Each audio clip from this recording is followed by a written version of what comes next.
Bienvenue dans les Chats d'Isa, le podcast qui fait pétiller la joie.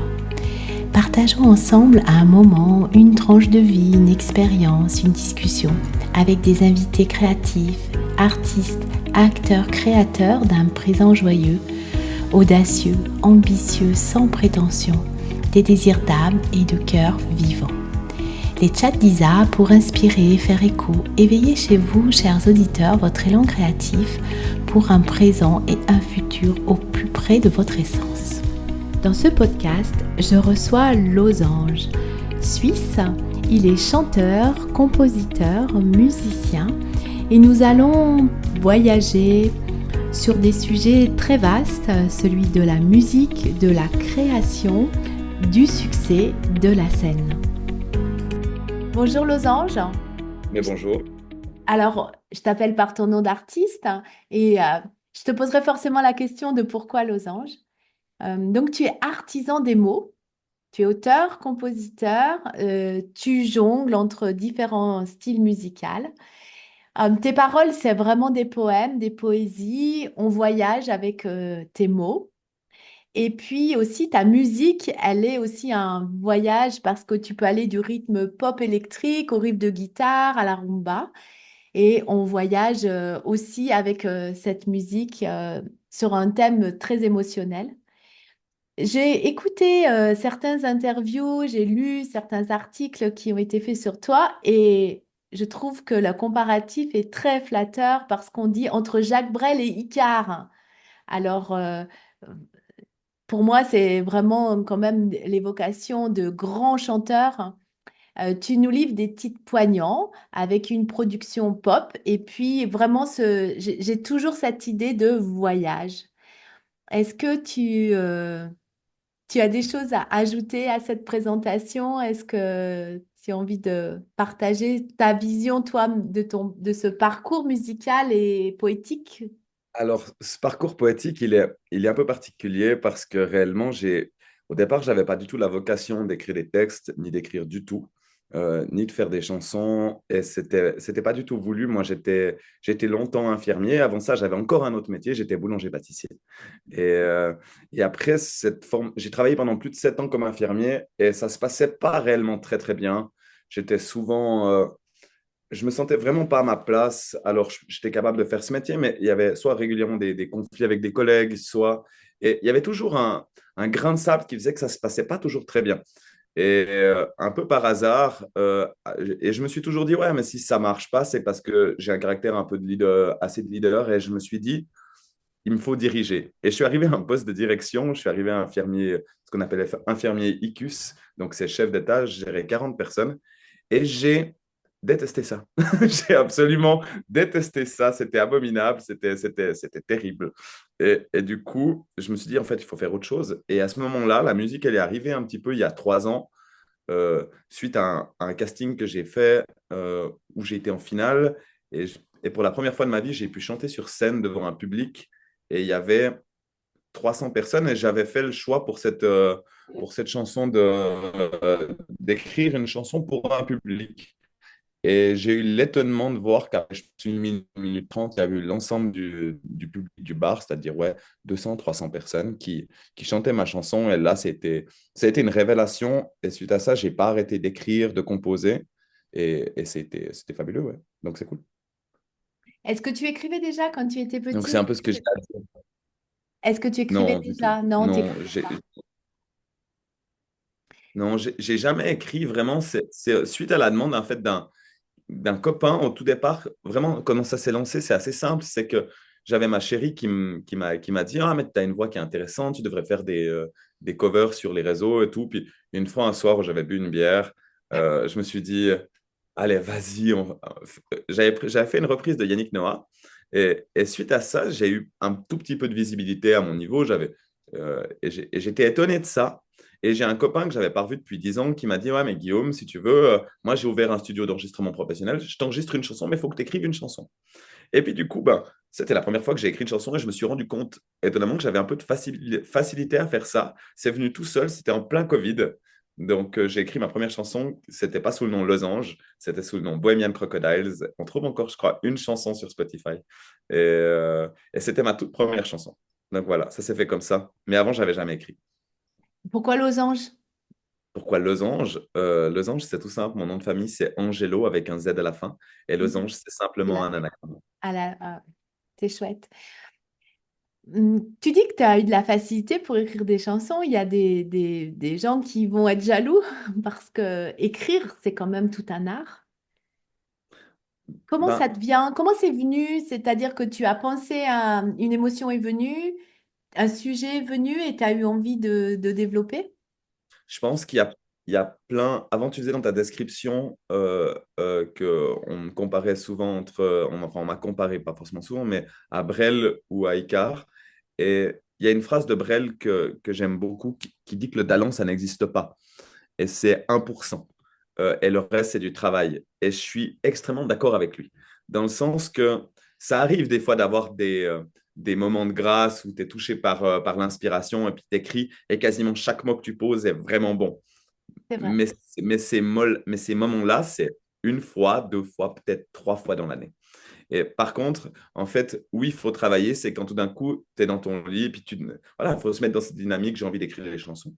Et puis quand tu te mets dans cette dynamique tous les jours, régulièrement, à un moment donné, tu es dans ton lit, puis tu penses, c'est toujours en fond, un peu en fond de paysage. Donc, d'un coup, tu te couches dans ton lit, et puis il est minuit le soir ou 1 heure du matin, et tout d'un coup, tu as une phrase qui te vient.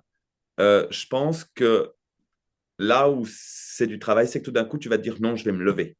Parce que si tu attends le lendemain matin, tu vas pas te rappeler, tu te rappelleras jamais. Tu te rappelleras jamais, c'est mort. Tu te rappelleras plus aussi de la rythmique que tu t'es mis dans ta tête. Donc, tu oublies. Hier soir, j'ai pas travaillé. J'avais une idée quand je me suis couché à 1 heure du matin. Puis je me suis dit, non, je me lève pas, j'ai pas envie. Et ben, en fait, c'est des mots perdus, en quelque sorte. Et puis, quand ils sont là, ben, il faut les prendre. Donc, et puis, des fois, cette petite phrase que tu as dans ta tête, elle va donner lieu à deux ou trois phrases. Et puis, c'est tout.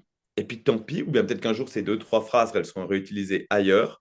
Et puis, des fois, ça arrive que tu écris. Moi, c'est arrivé que des fois, je commence par deux phrases et tout d'un coup, ça vient et que ce n'était pas prévu. Je n'avais pas l'impression qu'à un moment donné, ce serait extraordinaire. Et tout d'un coup, tu écris pendant 2, 3 heures, 4 heures d'affilée. Et le gros travail, c'est le lendemain ou les semaines d'après ou des mois après, des fois, de reprendre ce texte-là que tu as, ce premier jet. Parce que ce premier jet, alors, il peut y avoir des choses qui sont bonnes, mais il y a beaucoup de choses qui sont vraiment mauvaises. Donc, en fait, le gros boulot, c'est de retravailler ce texte et puis en fonction de la métrique, en fonction du nombre de syllabes, en fonction de plein de choses, aussi des assonances, des allitérations, et, et tous ces sons qu'on aime bien entendre qui font que ça devient poésie, parce que la poésie, même si des fois il y a deux, trois phrases qui sont poésie au départ, la suite, en fait, elle vient avec du travail et on peut prendre Brassens. Brassens, c'était un maître des mots. Oui, il était, mais c'était vrai. Tous ces textes, c'est au ciseau que c'est vraiment fait. J'essaie de me rappeler, même si je suis loin du style de Brassens, j'essaie de me rapprocher. En tout cas, j'essaye de me rapprocher de cette rigueur et l'impact au niveau des mots. Donc voilà. Ouais, tu te disais, j'ai plein de choses à te dire par rapport à tout ce que tu viens de dire. Effectivement, c'est comme si tu tires un fil et après tout peut arriver ou pas.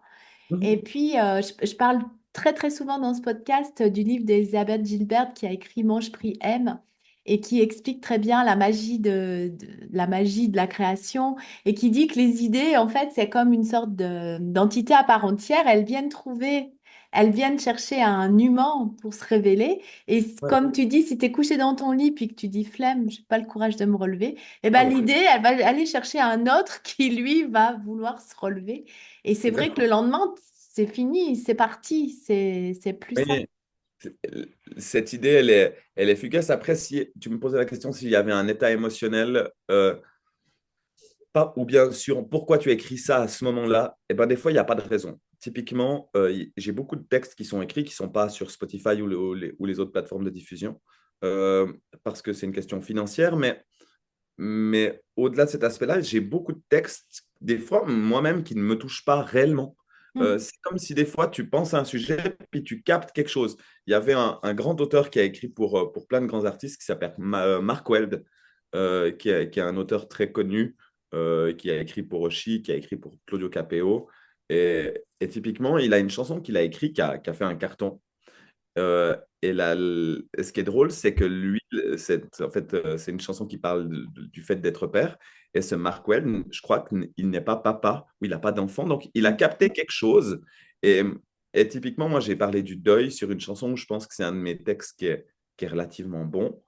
Euh, mais je n'ai pas vécu de choses extrêmement difficiles. Tu l'as Mais pas par vu. contre, tu peux capter quelque chose ou tu peux capter un peu cette énergie-là. Puis qu'est-ce qui se passerait si? Et j'arrive assez à me mettre. Il y a deux types, je dirais, d'auteurs vraiment principaux. Il y a les raconteurs d'état et il y a Oui, les raconteurs d'histoire. Moi, oui, je ne suis pas quelqu'un qui raconte bien des histoires, mais par contre, je suis un bon. Brel était un raconteur d'état oui. et il peut décrire très, très bien l'amour, la peine, la douleur, la tristesse. Et c'est quelque chose que moi, je me rapprocherais de ça. Mais par contre, raconter des histoires de quelqu'un qui arrive dans une ville comme Brassens, Oui, c'est ça, ça. ça, moi, j'ai beaucoup plus de peine à faire. Ouais. Il disait, Brassens, que c'est un voyage qui dure très peu de temps, 2 minutes et demie, 3 minutes, 4 minutes, et on doit emmener les gens d'un C'est point A à un point B. C'est ça, ouais. Donc, parce que j'ai écouté une interview où il demandait, mais pourquoi vous n'écrivez pas des romans?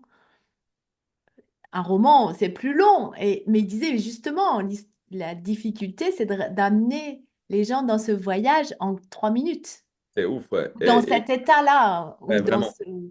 c'est ça. Et je trouve que le fait d'être un raconteur d'état, c'est beaucoup plus facile parce que ça, déjà, il y a pas, on ne doit pas raconter quelque chose, on doit parler d'un sujet. C'est comme si on fait un exposé sur un domaine. On pourrait parler de ce domaine pendant 2 heures, comme pendant 3 minutes. Et en 3 minutes, quelles sont les plus belles idées qu'on peut avoir pour parler d'un sujet? Et je trouve ça plus intéressant, enfin, pas plus intéressant, mais c'est là où j'ai envie d'axer actuellement mon travail, c'est de pouvoir trouver les plus belles, les plus jolies métaphores que mon esprit est capable de trouver, ou que j'ai pu lire, ou que je mélange. Euh, pour pouvoir parler d'un sujet, plutôt que de raconter une histoire qui demande d'autres compétences, réellement. Oui, je suis d'accord avec toi. Le raconteur d'état, c'est raconter aussi l'état interne du coup de chacun et de Ouais. l'émotionnel. Et est-ce que tu trouves que, euh, je veux dire, c'est un vrai, je cherche le mot, mais c'est un vrai job que d'aller amener les gens à se poser des questions sur leur état? Ben, moi, je me suis toujours dit, alors, actuellement, si on parle en termes de succès, ma musique, on ne peut pas dire que je suis encore connu ou que j'ai cartonné sur un titre ou des choses comme ça, puis que les gens, ils m'identifient à telle ou telle chose. Néanmoins, d'amener ces gens, je trouve que moi, mon but, c'est la scène. Et si sur un concert ou même sur un de mes titres qu'on peut trouver sur les plateformes, euh, à un moment donné, ça permet de générer un changement auprès de la personne.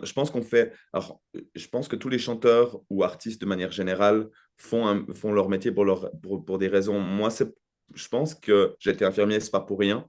Et si je suis aujourd'hui musicien, c'est un peu la même chose. Hum, J'ai toujours été, je me disais, j'aimais bien le terme, j'ai toujours été l'étincelle, donc le truc qui fait péter le truc, ou le fait d'être quelque chose qui va générer autre chose, un mouvement. Et je pense que la musique que je propose, elle essaye de faire ça, de générer une émotion ou de générer un changement. Là, j'ai des chansons qui vont arriver prochainement qui sont une chanson qui parle du fait que la classe moyenne et la classe pauvre, que ce soit en France, que ce soit en Suisse ou dans toute la francophonie, voire dans le monde, euh, la classe moyenne et la classe pauvre, elles sont un peu saignées.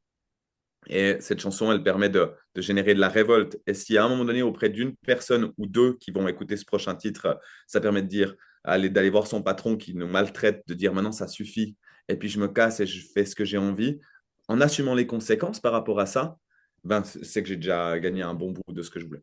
Oui, c'est comme un révélateur. Et quand tu es infirmier, que tu es très, comment dirais-je, en empathie avec les gens que tu vas croiser à l'hôpital, bah, peut-être que tu vas dire un mot, quelque chose qui va, ou une attitude qui va faire Donner qu'ils de vont l'espoir, ou bien voilà, sûr. donner de Ouais. l'espoir, ou peut-être se dire, ah ben pourquoi j'en suis arrivée là aussi, parce qu'on sait aussi qu'il y a beaucoup de maladies qui sont émotionnelles, hein, de choses qu'on refuse de voir, et c'est la même chose quand tu es sur scène aussi.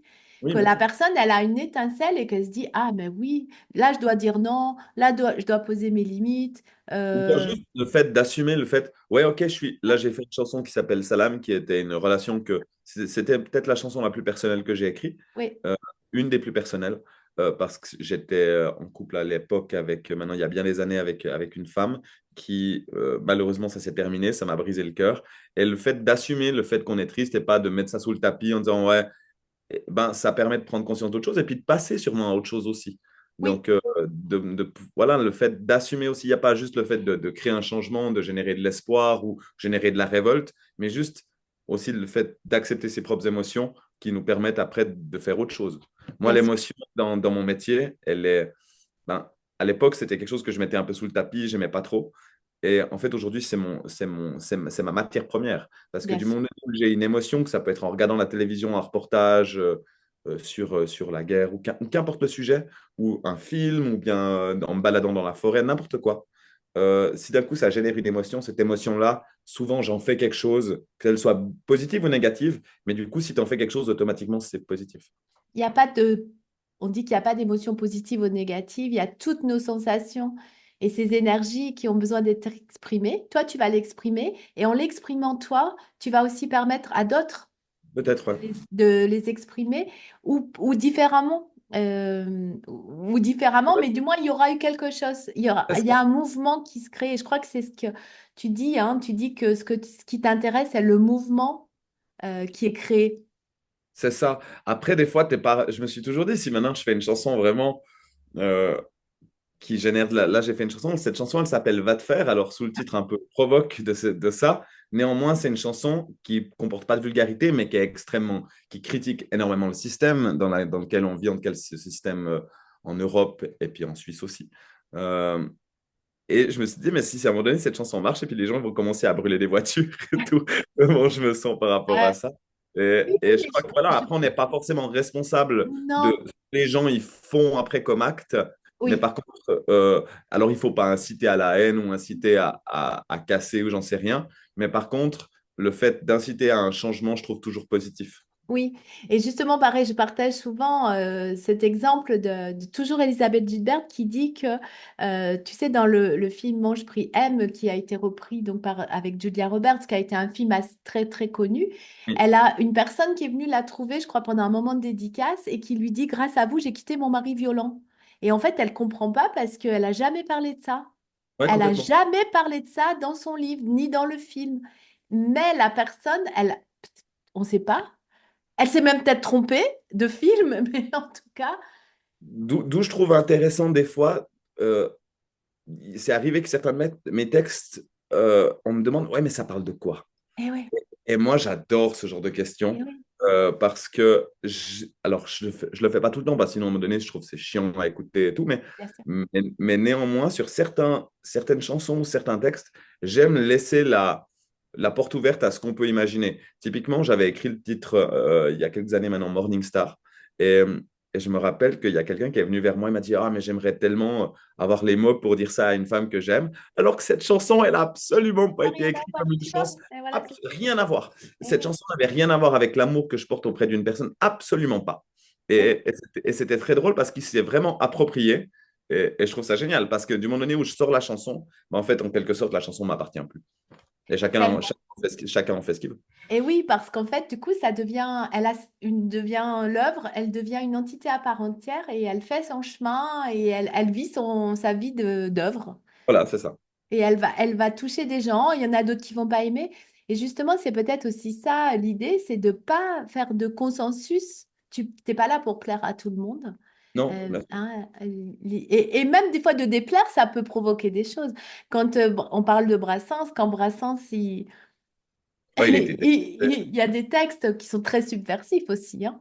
Ah oui, oui, il en a, mais il n'y a pas que lui. Même si on prend des choses qui sont plus modernes, comme Orelsan, Oui, il s'est fait en ouais. partie, Ah oui, Orelsan s'est fait en partie connaître avec des choses qui étaient très décriées. oui, Et, et on relève quand même aujourd'hui que c'est un artiste qui est incroyable. Mais au départ, il était connu avec des chansons comme Saint-Valentin, ouais, qui avaient des textes, un texte extrêmement dur. ouais, On ne savait pas si c'était au départ, on ne savait pas si c'était du premier ou du second degré. ouais. Donc en tout cas, c'était. ça a généré, ça a aussi généré matière à discussion. Et puis peut-être que ça a favorisé aussi le fait qu'ils viennent, le fait d'avoir fait un peu ce mauvais au départ, ben, ça a permis qu'il puisse proposer autre chose, il a fait des chansons qui sont extraordinaires aussi. Mais justement, moi, j'ai quelqu'un qui m'avait dit ça, à la limite fait parler de toi, mais pas forcément bien. C'est pas toujours ça qu'on voudrait, hein. Ouais, Euh, bien sûr. parce que tu as envie que bah, les gens ils t'aiment et puis qu'ils aiment ce que tu fais et pas non plus à être contre. Mais finalement, ça peut faire bouger les lignes et ça peut opérer du changement aussi. Après, aujourd'hui, on est dans ce monde où on définit la réussite par le succès. Tout à Et fait. alors moi aussi, bien sûr, quand je vois que j'ai quelqu'un qui fait quelque chose qui est proche de mon univers et puis qui a plus de concerts que moi, bah, ça me fout le mal au bide. Et puis je dis, ah, mais pourquoi pas moi? Et puis on se pose mille questions et puis on se remet en question. Puis après, il y a tout cet aspect des réseaux où on se dit, mais il faut que je vende mon projet. Et alors oui, tout ça, c'est important. Et je pense que foncièrement, c'est important parce que ça permet à un moment donné de pouvoir vivre de notre musique et de faire passablement de concerts. Donc aujourd'hui, on ne peut pas amputer ce point-là par rapport à notre carrière artistique, mais néanmoins, je suis convaincu que la base, c'est pas ça. La base, c'est que on est des gens qui écrivons quelque chose ou faisons ou produisons au même titre qu'un peintre ou bien que quelqu'un qui est dans tout ce qui est domaine de manière artistique, que ce soit un sculpteur ou bien quelqu'un qui est menuisier mais qui est tellement passionné par son art qu'il va en faire une œuvre exceptionnelle, un bureau Louis XIV ou Louis XV qui demande des milliers d'heures de travail et que pour finir, il va même pas le vendre parce que ça intéresse personne aujourd'hui d'avoir un bureau Louis XIV, mais n'empêche que c'est un objet qui est magnifique et c'est la même titre avec une chanson qui me prend, moi, pas des milliers d'heures, mais quand même qui me prend un certain temps. Et je crois que la base, c'est ça, c'est de générer quelque chose. Est-ce que le succès, Saez, je trouve que Saez, à un moment donné, a compris ça. Alors, c'est un personnage qui est extrêmement décrié, on aime, on déteste, mais néanmoins, lui-même, presque la musique, il s'en fout. Il dit, moi, j'ai besoin d'écrire, et il pose des textes, il débite. Et il avait besoin de sortir ça. Et à un moment donné, il y a des gens qui sont raccrochés à ça. Je crois pas qu'on doit. Il y en a plein qui disent aujourd'hui, on parle des influenceurs qui disent, ah non, premier, il faut avoir une image, il faut avoir. C'est vrai, bien sûr, pour vendre, c'est bien plus facile. Mais si tu peux avoir la meilleure image du monde, tu peux être un mannequin, tu peux avoir des abdos pas possibles. Alors ça marchera un moment.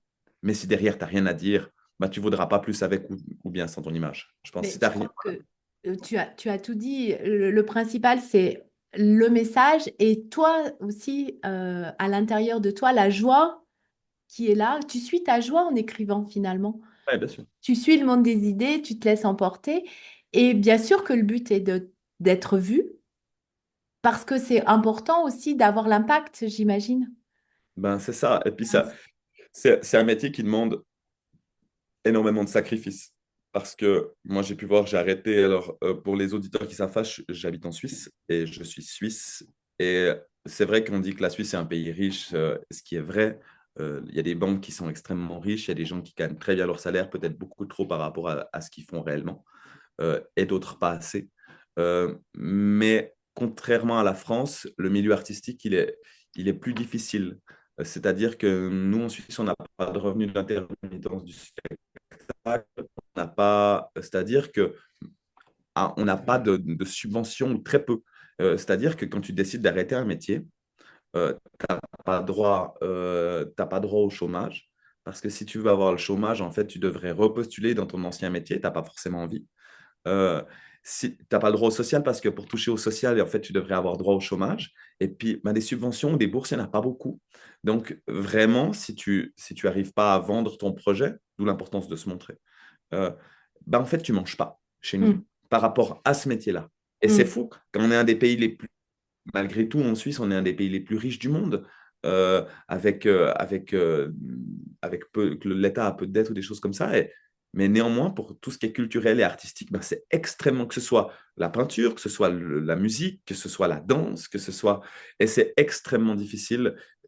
Et aussi, simplement, la possibilité de se produire. En France, vous avez une diversité d'offres pour vous produire, un marché qui est énorme par rapport à ça. Alors, je ne dis pas que c'est facile, hein, mais c'est malgré tout moins difficile qu'en Suisse par rapport à ça.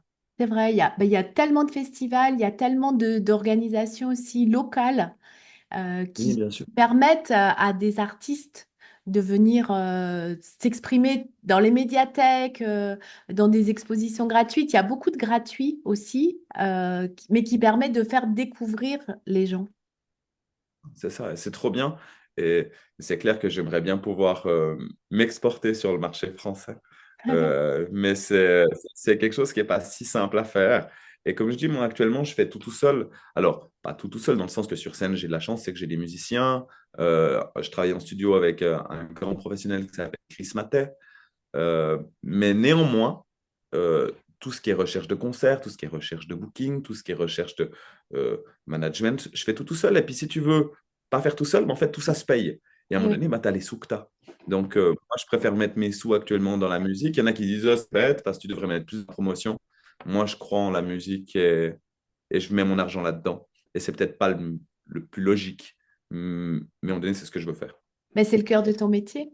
Et justement, ce qu'on parlait C'est en ça. amont, c'était aussi le fait qu'un artiste est un entrepreneur et que souvent, l'artiste, il oublie qu'il doit être aussi justement marketeur, acheteur, il doit faire tous ces métiers que fait l'artisan et qu'il est tout seul pour le faire.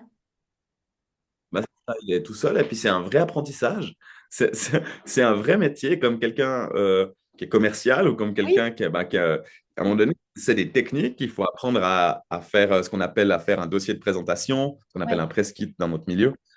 Il faut apprendre à faire au-delà de l'aspect purement musical qui demande des techniques vraiment où l'aspect musical est de base déjà un vrai métier, mais en plus de ce vrai métier-là qui est la musique, qui est de créer de la musique derrière, il y a tout cet aspect de vendre, cet aspect de générer des revenus, d'écrire des mails, de contacter plein de gens. Et ça prend réellement le travail artistique dans mon métier. Il est entre 10 et 20%. Et si je suis à 20%, je pense que je suis très haut. Euh, mais la majorité, c'est d'écrire des mails à des gens pour qu'on puisse potentiellement aller jouer en concert, c'est de négocier des cachets, c'est de se présenter, c'est de vendre un projet, de vendre une identité d'une certaine manière. Et c'est tout un apprentissage par rapport à ça. ouais, tout à fait. Qu'est-ce que tu pourrais donner comme définition courte de l'art, Losange? Oui, on pourrait rester là à disserter pendant des heures, hein, c'est sûr. Euh, L'art. Oh, mais tu sais quoi? Je te ferai un post après, Ça mais marche. Je j'ai le trop. ferai. Non, c'est tellement Eh important oui, comme bien sûr, question. bien sûr. Et je serais. Non, ça demanderait de réfléchir. L'art, qu'est-ce que c'est? L'art, c'est de toute façon le fait de créer avec passion afin de générer un changement, une émotion pour un monde meilleur. Ouais. Regarde, les hommes, ils créent depuis la nuit des temps. Depuis que l'homme Oui, est sur ses deux pieds, il crée de l'art, que ce soit des bijoux, des chansons, des instruments de musique. Donc, c'est quelque chose d'universel en plus. Et on peut se parler, si on ne parle pas la même langue, on peut jouer de la musique, on va se comprendre, hein. tout à fait. Tout à fait. Moi, comme j'ai eu la chance de beaucoup voyager, j'ai eu la chance de jouer dans de nombreux pays en tant qu'amateur, hein, autour d'un feu, dans une famille. Et la musique, même si tu parles pas le même langage, la musique est universelle et puis tu arriveras toujours trouver un terrain d'entente euh, pour faire quelque chose qui fait que ça peut, en tout cas, ça génère quelque chose. Et la musique, c'est absolument, et ça rapproche tout le monde. Si du moment donné où tu aimes la musique et t'aimes en faire, dès que on est plus, ben, hier soir, j'étais en ce qu'on appelle à une jam dans la région où j'habite et personne ne se connaissait. Et même si je jouais pas, beaucoup de gens savaient que j'étais musicien. Euh, et ça génère discussion, qu'est-ce que tu fais, et c'est quoi tes influences. C'est, c'est vraiment, je trouve si le monde entier faisait de la musique, je pense qu'il y aurait infiniment moins de guerre. Est-ce que ça ne rappelle pas l'humanité, justement? Est-ce qu'autour de l'art, de manière générale, on ne se rappelle pas qu'on est humain et qu'on est relié finalement? C'est une meilleure définition que la mienne. Ah. Justement, c'est quoi tes influences, Losange? Alors, on a parlé, il y a beaucoup de pop, de folk, de rumba.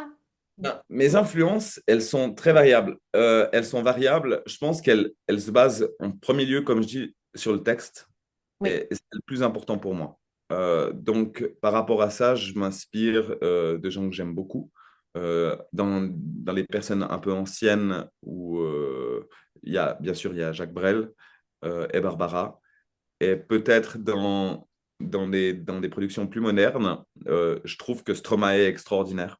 Parce que Stromae arrive à être ce que actuellement, moi, j'arrive absolument pas à faire.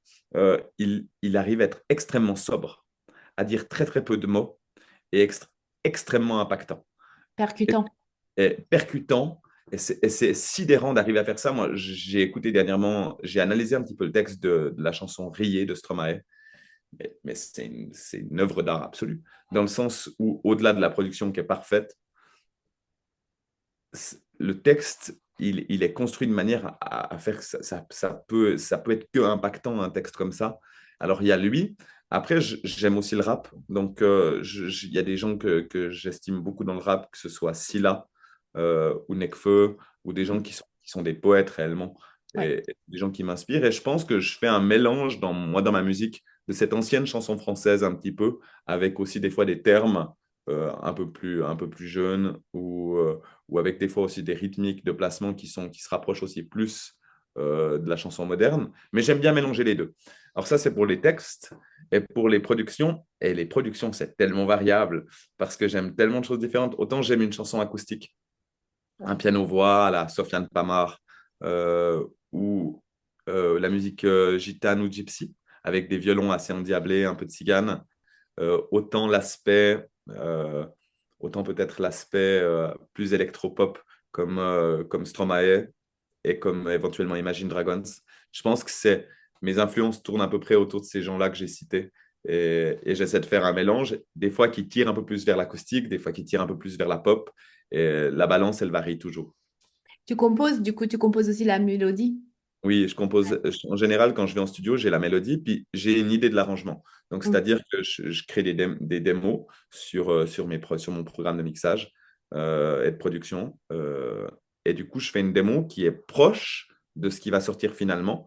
Mais le travail en studio permet d'améliorer la qualité de ces idées-là, par simplement, c'est qu'en studio, ils ont une collection d'instruments Mm. virtuels et véritables euh, qui sont bien plus importantes que moi. Et puis, ça permet d'améliorer le son et puis de trouver le son parfait par rapport à ce type de morceau. Mm. Donc, euh, donc c'est un peu tout ce travail-là que je fais en studio parce que, et justement, on en parlait un petit peu avant l'interview, je suis en réflexion quant au fait de me former et d'acquérir aussi les compétences et les connaissances nécessaires à sa propre réalisation. Donc, ça demande déjà beaucoup de connaissances et de compétences, mais au-delà de cet aspect-là, euh, ça demande aussi d'avoir beaucoup de matériel, Mm. c'est-à-dire des plugins qui permettent de générer des instruments virtuels Mm. ou éventuellement, et puis aussi des microphones, des choses comme ça. Et si on veut des choses de qualité, ben, ça a un prix. Souvent, ça a un prix quand même qui est relativement important. Et la réflexion, c'est de travailler quelques mois dans mon ancien métier, peut-être comme infirmier, pour soit réenregistrer un nouvel album, soit de me former à la production et que je sois capable de le faire tout seul. Et c'est en réflexion actuellement, la décision, elle n'est pas prise. Oui, ce que tu disais, on a discuté en aparté, c'était que tu n'es pas encore totalement, on va dire, autonome avec ta musique, que tu n'es pas encore, tu n'en vis pas suffisamment Pour, pour pour remplir le vivre besoin. vraiment et réinvestir. Hein. C'est ça, Grand actuellement, change. Hein. ben, l'été, il y a pas mal de concerts, de festivals. Ça me permet de tourner suffisamment pour payer mes factures. Mais c'est vrai que les mois d'hiver, c'est des mois qui sont compliqués, automne-hiver. Et chez nous, il y a moins de concerts. Alors, il y a des concerts en salle, mais c'est clair que si tu n'as pas un nouvel EP à présenter, et moi, actuellement, je n'ai pas la force financière de présenter un EP, un nouvel EP ou un nouvel album tous les 6 mois. Parce que ça coûte, en fait, peut-être que les gens ne se rendent pas compte, mais une chanson enregistrée en studio, en général, en moyenne, alors il y a des gens qui vont, ça va générer débat parce que des fois, on peut trouver beaucoup moins cher ou encore plus cher. Bien sûr, Mais, on en a parlé. Ouais. mais c'est en moyenne entre 1000 euros et 2000 euros, voire des fois plus, voire pour certaines choses moins, Pour un titre. un seul titre. Et ben, à un moment donné, il faut trouver le moyen de financer ça. Et puis, j'ai malheureusement pas connaissance dans mes particuliers ou qui que ce soit de mécènes richissimes, même si je suis en Suisse, malheureusement. Malheureusement pas. Donc, peut-être qu'un jour, j'aurai quelqu'un qui va me donner des milliers de francs que je puisse créer de manière. Mais ça, c'est un peu le rêve, je crois, de toute personne qui crée un studio. Euh, Peut-être c'est de visualiser cette ligne de temps où tu vas pouvoir être suffisamment, comment dire, de la vivre hein, et de la créer, de la créer.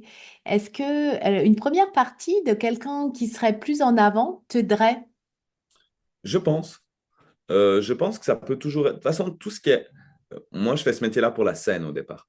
Parce que j'adore la scène, j'adore faire des concerts. Donc de toute façon, c'est que bon à prendre. Et c'est un beau challenge d'arriver parce que quand actuellement on remplit une petite salle, moi, ça arrive que je remplisse des petites salles de 100, 150 places maximum, ce qui est déjà super, Ah oui. mais pas encore suffisant pour être autonome complètement. Mais le fait d'arriver de faire un concert devant 2000 ou 3000 personnes, mais des gens qui ne vous connaissent pas, ben, c'est extrêmement challengeant parce qu'il faut convaincre. Et moi, j'aime bien ce genre de choses où il faut convaincre et puis c'est intéressant. Et puis soit ça prend pas. Et puis, j'ai jamais eu l'occasion. Je devais faire les premières parties d'un artiste qui était relativement connu. Et pour finir, ça n'a pas pu se faire pour des raisons purement techniques. Mais c'est vrai que c'est quelque chose. Mais c'est pas facile à arriver à ces. En tout cas, en Suisse, les concerts de personnalités très connues, on peut parler de Patrick Bruel ou des gens très connus comme ça. Euh, En fait, il y a des grosses boîtes de production qui les programment. Et c'est général, ces boîtes de production ne s'intéressent absolument pas à vous. Et c'est extrêmement difficile d'accéder à faire des premières parties. En tout cas, chez nous, je ne sais pas comment ça se passe en France, mais chez nous, c'est extrêmement dur d'arriver à faire la première partie de quelqu'un de très connu dans un gros concert, dans une arena ou quelque chose comme ça. Ça arrive de temps en temps, mais moi, pour l'instant, je n'ai jamais réussi à faire ça. On arrive bientôt à la fin de notre interview, de notre entretien. C'était vraiment chouette. Ton actualité, tu as quand même une actualité. Tu dis que tu n'as pas la possibilité de sortir un EP, mais tu as quelque chose Oui, dans il les y a dossiers. C'est ça. Là, j'ai une chanson qui va sortir d'ici quelques mois. Je n'ai pas encore la date, c'est en réflexion, parce que j'ai eu la chance de produire un clip avec quelqu'un chez nous qui est très connu, qui est Vincent Veillon, qui gère une émission qui s'appelle 52 minutes, qui est une grosse émission télévisée. Et il a une autre boîte de production à côté où il produit des clips et puis d'autres productions visuelles. Et j'ai eu la chance de faire un clip avec lui. Et la chanson, elle va sortir, elle s'appelle Va te faire. C'est une chanson un peu Ah, méchante c'est mais, celle-ci. mais très poétique. Elle va sortir d'ici quelques mois. Et puis, on a misé beaucoup de choses dessus. Donc, on espère qu'elle va plaire. Et j'espère à un grand nombre. Et puis, après la suite, ben, sûrement l'année prochaine, nouveau quelques concerts. Pour cette fin d'année, il n'y a pas de concert prévu. Et, euh, et on verra. Voilà. Bah, du coup, on enregistre ce podcast. Ça va sortir juste à ce moment-là, je pense. Et du coup, tu pourras relayer avec on va dire, cette émission où on t'a rencontré. On a rencontré l'homme derrière l'artiste. Qu'est-ce que tu rêverais que les choses changent? Justement, tu parles de va te faire. Est-ce que c'est quelque chose que tu as à cœur, qu'il y ait plus d'égalité dans le monde, Ben, au niveau social, au niveau plus économique? d'égalité. Oui, bien sûr, moi je vois, enfin j'ai vu ça, surtout quand je vois que chez nous, il y a des gens qui ont une formation typiquement dans les banques, et c'est des gens qui gagnent très très bien leur vie. Alors que ces gens-là ne travaillent pas les week-ends, ne travaillent pas les nuits, ont des horaires faciles et gagnent des salaires mirobolants. Alors oui, il y a des responsabilités en effet, mais on peut voir typiquement, que ce soit en Suisse ou en France, hein, c'est le même délire, C'est vrai. un infirmier qui a la responsabilité d'une vie sur les épaules et dans les mains des fois, littéralement dans les mains. Que si le mauvais geste il est pas fait ou si le médicament il est injecté à une dose qui est pas normale ou bien qui est excessive ou pas assez, en fait, on peut potentiellement ôter la vie à quelqu'un et que ces gens-là qui travaillent les week-ends, les nuits, qui donnent corps et âme, qui font des horaires impossibles et que ces gens-là, typiquement, je discutais avec des infirmiers à Paris et qui me disaient qu'actuellement à Paris, si tu travailles à 100%, tu n'arrives pas tout seul à avoir un logement Oui. et de vivre convenablement. Et je me Oui. dis, mais c'est quand même absolument inadmissible et pas correct quand c'est des gens qui travaillent tellement pour le bien commun. Oui, Et ça, c'est inadmissible. Il faut regarder aussi dans le monde, que quand moi j'ai vu des fois que j'ai travaillé dans des grandes entreprises industrielles, dans de la vente, etc., et qu'il y a des centaines de kilos de viande ou de n'importe quoi qui sont jetés, et que tu vois que ce soit en France ou ailleurs dans le monde, il y a vraiment des gens mais qui meurent de faim. Mais aujourd'hui, au 21e siècle, c'est pas tolérable. ouais, Et je suis pas sûr qu'une chanson permette de changer ça, mais voilà, c'est une petite pierre à l'édifice. Et si ça a apporté. Mère Teresa disait, euh, alors je suis pas très branché religieux du tout, mais elle avait dit une phrase qui était assez juste, qui disait, on n'est qu'une goutte d'eau dans l'océan, mais si cette goutte d'eau n'existait pas, elle manquerait à l'océan. Et je tellement. trouve que c'est très juste. Mais tellement, oui, oui. Ben, Voilà. c'est une contribution, en fait, on est chacun une contribution et juste, et je dirais pas juste, une chanson peut changer les choses. Et si, tu vois, je veux dire, chacun a sa manière de contribuer. C'est ça. C'est ça. Et d'autres, ça va être par des mouvements, que ce soit écologiques, que ce soit d'autres mouvements sociaux, etc. Moi, j'essaie de faire ma part en écrivant des chansons. Est-ce que ça peut aider? On verra. Et puis, en tout cas, j'espère si une de mes chansons permet d'aider ou de donner de l'espoir ou de générer un changement auprès même de une ou deux personnes, même s'il n'y a pas le succès, mais juste une ou deux personnes, ça permet de générer un changement, bah, c'est gagné. C'est déjà ça. C'est chouette. Je te remercie beaucoup, Losange, et puis je te souhaite une belle journée et une belle journée aux auditeurs. Et ben, on te retrouve dans cette nouvelle actualité en début d'année. Yes, exactement. Merci, Merci encore et puis merci. à tout bientôt. À tout bientôt. J'espère que cet épisode vous a plu. Retrouvez toutes mes actualités sur www.coach-isabelleleroy.fr.